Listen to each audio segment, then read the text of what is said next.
நீங்க கேள்வி கேட்கலாம்.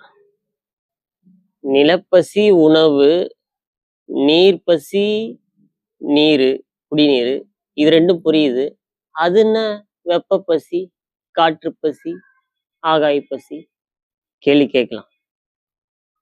இது ஆழமான பொருள் கொண்டது. நம்ம புரிஞ்சுக்கிட்டாக்கா, இந்த 5 பசியை புரிஞ்சிட்டாக்கா எப்படி நம் உடலில் நோய் உண்டாகிறது தெரிஞ்சுக்கலாம்.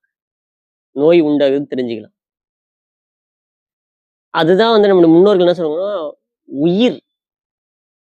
மனிதனுடைய பிறப்பே உயிர் பிணி போக்கத்துக்கு தான் வந்து மனித பிறவி அப்படின்னு நம்ம முன்னோர்கள் சொல்லுவாங்க.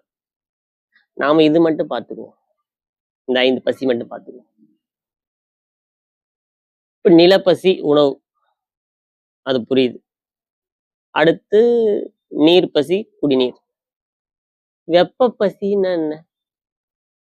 என்ன வெப்ப பசின்னா? வெப்ப பசினா நம்முடைய கவனம், நம்முடைய கவனம் கவனம் சொல்லுவாங்க இல்லையா? அதாவது அன்பு. எப்போ நமக்குள்ள அன்பு குறைபாடு ஏற்படுதோ அப்போ வெப்ப பசி குறைஞ்சிருது. அதாவது வெப்ப சத்து குறையும் போது வெப்ப பசி கூடுது. நமக்குள்ள அன்பின் குறைபாடு தான் வெப்ப ஆற்றல் குறைபாடு. அப்ப அன்பின் குறைபாடு எப்ப ஏற்படும்? அடுத்தத காற்று பசி. காற்று பசினா நம்முடைய ஒவ்வொரு செல்களும் தனித்துவமானது. அந்த செல்களுக்கு காற்று, மூச்சு காற்று தேவை. மூச்சு காற்று தேவை. அப்ப நம்ம மூச்சு காற்று வந்து உடல் செல்கள் அத்தனைக்கும் நம்ம சீரா போகலன்னா அப்ப காற்று பசி ஏற்படும்.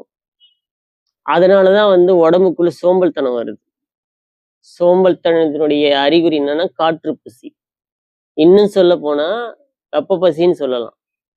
அப்போ வெப்ப பசின்னா என்னன்னா, உடம்புல எங்க சோம்பல்தனங்குதோ அங்கெல்லாம் வெப்ப குறைபாடு இருக்குது. உடம்புல எங்கெல்லாம் சோம்பல்தனம் இருக்குதோ அங்கெல்லாம் வெப்ப குறைபாடு இருக்குது. உடம்புல எங்கெங்கெல்லாம் வலி இருக்குதோ அங்கெல்லாம் காற்று குறைபாடு இருக்குது. ஆமா, உடம்புல எங்கெங்கெல்லாம் சோம்பல்தனங்குதோ அங்கெல்லாம் வெப்ப குறைபாடு இருக்குது. உடம்புல எங்கெங்கெல்லாம் வலிக்குதோ அங்கெல்லாம் காற்று குறைபாடு இருக்குது. உடம்புல எங்கெங்கெல்லாம் கண்ணை மூடினாவே உடனே வந்து தூக்கம் வருதோ அங்கெல்லாம் ஆகாய குறைபாடு இருக்குது. அதனாலதான் இரவுல தூங்குறோம். ஆகாய குறைபாடை நிவர்த்தி பண்றது. இப்ப உட்கார்ந்தாவே உடம்புல எந்தெந்த செல்கள்லாம் வந்து தூங்கிடுதோ, கண்ணை முன்னாவே தூங்கிடுதோ அதெல்லாம் ஆகாய குறைபாடு. இதற்கு அத்தனைக்கும் ஒட்டுமொத்த மூல காரணம் நம்முடைய விழிப்பும் உணர்வும். விழிப்புணர்வு. அந்த விழிப்புணர்வின் வெளிப்பாடுதான் அன்பு. இந்த விழிப்புணர்வு வெளிப்பாடான அன்பின் குறைபாடுதான் அத்தனை பசிக்கும் மூல காரணம். இது எங்கன்னா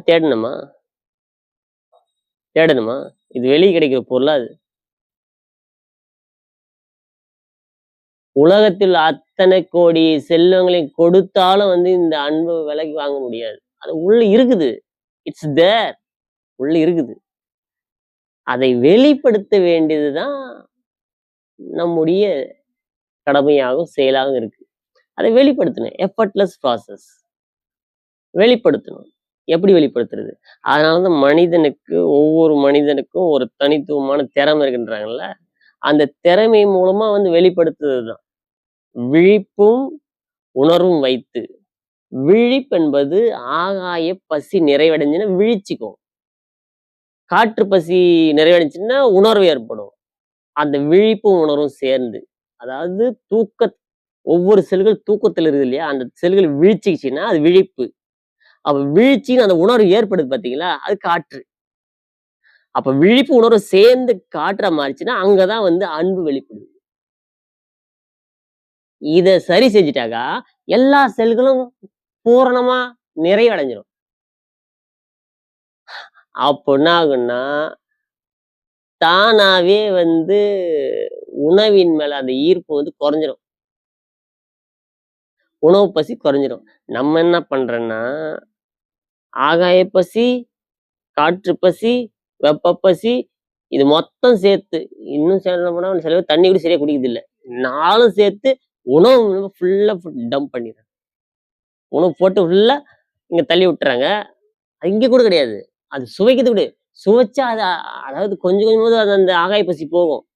சுவைச்சா என்ன ஆகும்னா, அந்த சுவையின் உறுப்பு மேல போய் வேலை செய்யும். அப்ப ஆகாய பசி விழிச்சுக்கும். ஆகாய பசி கொஞ்சம் அடங்கும். நிறைவு கிடைக்கும். வாயில தான் வந்து சுவைக்க முடியும். வயித்துல சுவைக்க முடியுமா? வாயில அந்த உணவு போட்டு நல்லா உமிழ்நீர் கலந்து மென்னு சாப்பிடும்போது, சுவைக்கும்போது, அப்போ ஒரு நிறைவு தன்மை கிடைக்கும். ஒவ்வொரு உறுப்பும் நிறைவு தன்மை. எல்லா அறுசுவை உணவும் 6 உறுப்புகள் இருக்கு. அப்போ அது நிறைவு கிடைக்கும். நம்ம வாயில போட்டோம்னா வயித்துல தள்ளி விட்டுரும். அப்ப எங்க நிறைவடையும்? நிறைவு பெறாது. சரிங்களா? அப்போ அந்த முறைப்படி நம்ம தெரிந்து கொள்ள வேண்டியது நம்முடைய கடமையா இருக்கு. அப்போ நிலப்பசி, நீர்ப்பசி, வெப்ப பசி, காற்று பசி, விண்பசி. இந்த 5 பசின்னு என்ன தெரிஞ்சுக்கிட்டு, நம்ம வாழ்க்கைய வளப்படுத்திட்டாக்கா, தெரிஞ்சாவே போதும். தானாவே வளப்படும். நம்ம என்ன பண்றோம்னா, இந்த 5 பசி தெரியாம எல்லாம் ஒண்ணா சேர்த்து நிலப்பசி மேல நிலத்து மேல வேலை செய்றோம். எல்லாருமே நிலத்து மேல வேலை செஞ்சாக்கா, அத ஆக்கிரமித்துக் கொள்கிறீர்கள். ஆக்கிரமித்தாக்கா, ஒரு குறுகிய வட்டம் தான் கிடைக்கும். ஏன்னா நிலத்துக்கு ஒரு ஒரு குறுகிய நிலத்த பொறுத்தவரைக்கும் என்னன்னா வந்து ஒரு அளவுகோல் இருக்கு. இவ்வளோன்னா இவ்வளவுதான் அப்படின்னு அளவுகோல் இருக்கு. அப்ப நிலத்த புடிச்சுக்கிட்டீங்கன்னா, இப்ப உதாரணத்துக்கு நான் வந்து இந்த இடத்த புடிச்சுக்கிறேன்னா, அவ்வளவுதான் இங்க தான் இருக்க முடியும். வெளிய போக வேற இடத்துக்கு போ முடியாது. ஆனா நம்ம ஆகாயத்த புடிச்சா, ஆகாயம் எங்க இருக்கு? அது எல்லையே இல்ல. அப்போ நிலத்த பிடிக்கும்போது ஆக்கிரமித்துக் கொள்கிறோம். ஆகாயத்த பிடிக்கும்போது அரவணைத்துக் கொள்கிறோம். அப்ப அரவணைக்க என்ன ஆகும்னா, அது விரிவடைந்தே செல்லும். அப்ப பூமி முழுவதும் அரவணைத்துக் கொள்வோம். அப்ப ஆகாய பசி பூமி முழுவதும் அரவணைத்துக் கொள்வோம். அப்ப ஆகாயம் என்பது இந்த உடம்புக்குள் இருக்கு. 5 பூதங்களானது இந்த உடம்பு. நிலபூதம், நீர் பூதம், வெப்ப பூதம், காற்று பூதம், ஆகாய பூதம். 5 பூதங்கள்ல ஆனதுதான் இந்த உடம்பு. அப்போ 5 பூதங்களான இது அதனுடைய அதுக்கு தேவையில்லையா? அப்போ நிலத்தினுடைய அணுக்கள் எல்லாம் வந்து நிலத்துல இருந்து எடுத்துக்கிறது. நீரில் அணுக்கள் நீரில் எடுத்துக்குது. அது பசி. வெப்பத்தின் அணுக்கள் வெப்பத்துல இருந்து எடுத்துக்குது. காற்று அணுக்கள் காற்றுல இருந்து எடுத்துக்குது. ஆகாயங்கள் ஆகாயத்தை எடுத்துக்குது இல்லையா? அப்போ நம்ம எப்படி அதை உணர்றோம்? பசி எப்படி உணர்றோம் அப்படின்னாக்கா, இப்படிதான். நிலப்பசி வந்து இங்க வயித்துல இரைப்பையில உணர்றோம். பசி எடுக்குது. சாப்பிடுறோம். நீர் பசி தொண்டையில நாக்கு வறண்டு போகுது. வெப்ப பசி எங்க? இதயத்துல அன்பு அன்பு. காற்று பசி எங்க? காற்று பசி எங்க? உணர்வு உணர்வு. ஆகாய பசி எங்க? விழிப்புணர்வு. அப்ப விழிப்பும் உணர்வும் சேர்ந்து உடல் செல்கள் முழுக்க பாயும் பொழுது என்ன ஆகும்னா, தானாகவே நமக்குள்ள நிம்மதி ஆனந்தம் வெளிப்பட ஆரம்பிக்கும். நிம்மதி ஆனந்தம் வெளிப்பட ஆரம்பிக்கும். இந்த 5 பசிகளை புரிந்து கொண்டு நம்ம வாழ்க்கையை அது தகுந்த மாதிரி நம்ம மாற்றிக்கொண்டால், இந்த வினாடி நிம்மதி ஆனந்தம் உடனே நம்ம கையில இருக்கு. நம்ம எங்க வாழ முடியும்? நிகழ்காலத்துல வாழ முடியும். மனித வாழ்க்கை நிகழ்காலத்துல நடக்குது. எதிர்காலத்திலயோ இறந்த காலத்திலயோ அல்ல. எதிர்காலம் என்பது இறந்த காலம் ஒண்ணுமே கிடையாது. இறந்த காலம் என்பது அது நிகழ்காலம்தான் இறந்த காலமா மாறி இருக்குது. எதிர்காலம் என்பது அது நிகழப் போவது. அப்ப நிகழப் போவதும் இல்ல, முடிஞ்சதும் இல்ல. அப்ப இருப்பது நிகழ்காலம் தான். அப்ப நிகழ்காலத்தை முழுமையாக நம்ம ஈடுபடும் போதுதான் அது பூர்ணத்துவம் கிடைக்கும். அப்ப முழுமையா எப்படி ஈடுபடுது? இது 5 பூதங்களும் ஒன்றிணைந்து 5 பசியும் போக்குனாதான் நிம்மதி கிடைக்கும். நிறைவு கிடைக்கும். நாம என்ன பண்றோம்? சாப்பாடு, தண்ணி அது மட்டும் 2 முடிச்சுட்டு இது 3 கோட்டை விட்டுரும். அப்ப எப்படி நிறைவு கிடைக்கும்? கிடைக்காது. அப்ப என்ன பண்றோம்? ஓடுறோம். ஓடு, ஓடு, ஓடு, ஓடு, ஓடு, ஓடு. எப்ப ஓடுறோம்? எங்க ஓடுறோம்? பணத்துக்கு ஓடுறோம்.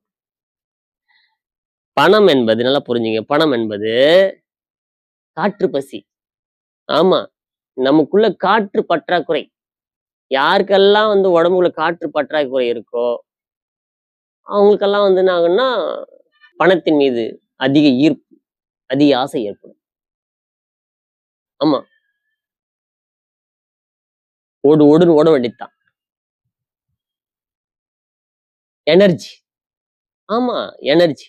உண்மையிலே வந்து பணம்னா என்ன? செல்வம்னான்னு தெரியல. பணம் என்னன்னா, செல்வம்னான்னு தெரியல. பணம் என்பது ஒவ்வொரு வினாடியும் நம்ம உடம்புக்குள்ள உள் செல்கின்ற காற்று, மூச்சு காற்று நம்ம உள்ள சேர்ந்து அது வெப்பத்தை ஏற்படுத்தி, நம்ம உடலை அசைத்து ஒரு உழைப்பு குடுக்குறோம்ல கவனிச்சு. கவனிச்சு ஏதோ ஒரு உழைப்பு தர்றோம் இல்லையா? அதுதான் உண்மையான செல்வம். நம்முடைய ஆகாய செல்கள பயன்படுத்தி, நம்முடைய உயிர் தன்மையை பயன்படுத்தி, ஆகாயம்னா உயிர் தன்மை, உயிரை தாண்டி வச்சுக்கலாம். அந்த தன்மையை பயன்படுத்தி ஒரு செயல் செய்றோம். அத வெளிப்படுத்துறோம். ஒவ்வொரு செயல்.